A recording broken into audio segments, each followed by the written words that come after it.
Our typical response time for the first arriving units is going to be at or under right around 8 minutes. They're suiting up on the way to the call.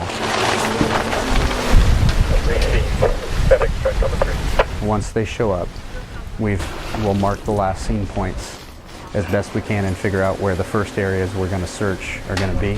What's our depth? What's our depth? 21. We'll assign a dive supervisor, and then the divers will enter the water and begin searching the bottom. Right now we have 15 divers. About half of our guys are also boat trained to run Marine 112 and do boat type rescues. Pattern, okay? And we usually work from the boat towards the shore and the shore towards the boat.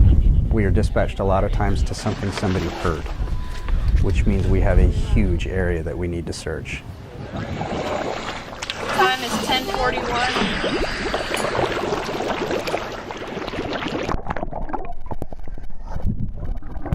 Hey Jeff, what do you see down there? Nothing. Kind of a gray light. Up, caught up on another big stump. It goes up about 10 feet up. Nothing will shorten our time to finding a victim better than a good last scene point. So finding people that saw where that person went down is very important.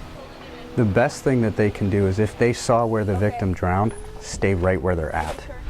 And you just kind of reach out and keep feeling. And he just was a bright yellow, so he was easy to find. And I ran right into him. All these bumps right here are either trees that are sticking up, so they're making shadows. So on the sonar here you can see, sometimes you'll be able to see bodies down here with this. And the way the trees and the logs sit, we have to go over and under them. And the way we search is we're tended by a rope. There's different line signals from the tender to the diver and diver to the tender. Basically, we just have 4 real basic communications. We have, 1 if you're okay, 2 I need more line to go out, 3 if we have found the patient or the victim, and then 4 if we have an emergency. This lake is extremely deceptive. It will go off Tacoma Point, it's pushing 90 feet deep, and then you go 100 yards away and it's 6 feet deep. Over the course of the summer, we'll probably easily run 2,500 calls total for the district.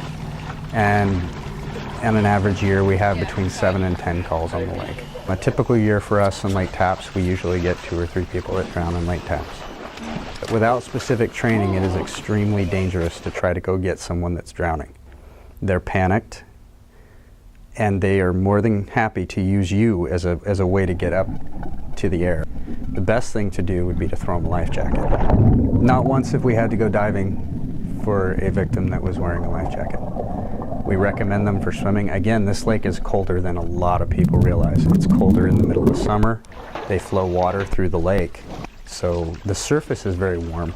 But if you get to a spot where it's been churned up, or if you go down below, there can be a 15-degree difference if you go down 2 feet.